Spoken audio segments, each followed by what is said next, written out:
नमस्ते, नमस्कार, जय हिंद साथियों। बहुत ही विडंबना है कि लगातार बिहार एसएससी छात्रों के मुद्दे पर कोई भी फैसले नहीं ले पा रही है।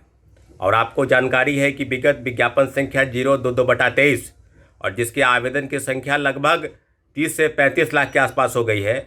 और दोनों बहाली, जिसमें बीएसएससी सीजीएल 4 और बीएसएससी इंटरमीडिएट +2 बहाली, दोनों बहाली के साथ साथ बीएसओ, एएसओ और कई ऐसी बहाली है जिस बहाली पर बिहार कर्मचारी चयन आयोग ने अभी तक कोई फैसला नहीं किया है। साथियों, आपको बता दें कि पूरी तरीके से जो अभ्यर्थी हैं जिन्होंने आवेदन कर रखा है, उनके मन मस्तिष्क पर कई सवाल कौंध रहे हैं और जिसका आयोग अभी तक जवाब नहीं दे पा रही है। आखिर कौन सी ऐसी बात है जिसके कारण आप बार बार पोर्टल खोल रहे हैं, बार बार लिंक को रीओपन कर रहे हैं और आवेदन ले रहे हैं, जो बिना आयोग जो है वो बिना चेयरमैन के सहारे चल रहा है, यानी कार्यभार यानी प्रभारी चेयरमैन के सहारे जो है वो पूरी व्यवस्थाएं चल रही है। आपको बता दें कि 25 जून को एक बैठक बुलाई गई थी गांधी मैदान, गांधी मूर्ति के पास। और जब अभ्यर्थी जमा होने लगे तो प्रशासन भी बड़ी मुस्तैदी के साथ इस बैठक को आयोजित नहीं होने दिया। इसके इतर वही गांधी मैदान के एक बड़े हॉल में बिहार के मुख्यमंत्री जी और कई बड़े नेता के साथ एक कार्यक्रम आयोजित हो रहा हुआ था, संविधान की हत्या का दिवस, यानी संपूर्ण क्रांति। और पूरे देश में जब इमरजेंसी लगी थी 25 जून को, तो 25 जून के एक तरफ जहां संविधान की हत्या का दिवस मनाया जा रहा है और दूसरे तरफ बात की जाए तो जो अभ्यर्थी हैं, जो आवेदन कर रखे हैं, जो परीक्षा की तिथि की मांग कर रहे हैं, उनको बैठक तक आयोजित नहीं करने दिया गया। तो ये कितनी बर्बरतापूर्वक प्रशासन काम कर रही है, आप भली बातें समझ सकते हैं। अभ्यर्थियों की तरफ से लगातार यह कहा जा रहा है कि बैठक कब होगी, तो आपको बता दें कि बैठक बहुत जल्द होगी। और बैठक के माध्यम से पूरी तरीके से बिहार कर्मचारी चयन आयोग का जो दफ्तर है, उस दफ्तर का शांतिपूर्वक घेराव किया जाएगा। कहीं कोई दूसरा रास्ता आप में बचा नहीं है।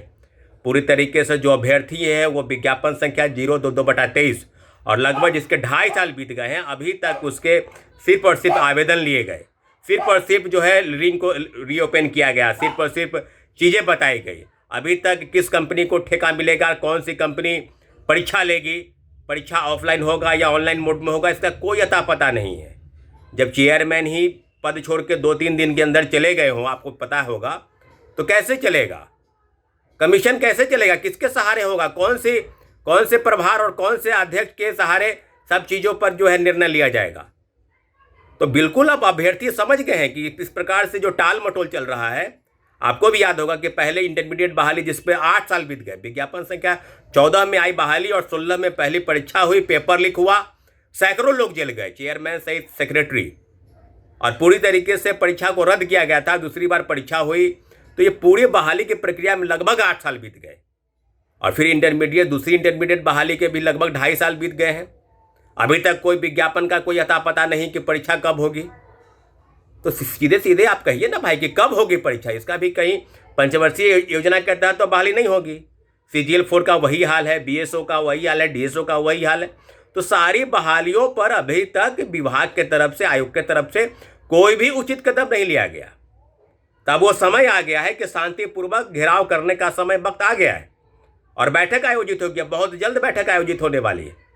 इसलिए जितने भी अभ्यर्थी हैं, आपको 2-3 दिन पहले ही बता दिया जाएगा और उम्मीद कीजिए कि कल बैठक की अनाउंसमेंट होगी और आप पूरी तरीके से तमाम जिलों के अभ्यर्थी जो है इस बैठक में भाग लेंगे, या आंदोलन की घोषणा होगी तो आंदोलन में भाग लेंगे। इसलिए आपसे आग्रह है कि निश्चित रूप से आपकी जो मांग है कि परीक्षा जल्द आयोजित हो, उस पर बिहार कर्मचारी चयन आयोग कोई संज्ञान ले। इसी बात को लेकर हम लोग शांतिपूर्वक घेराव करने का प्रयास करेंगे। साथियों, बहुत बहुत धन्यवाद।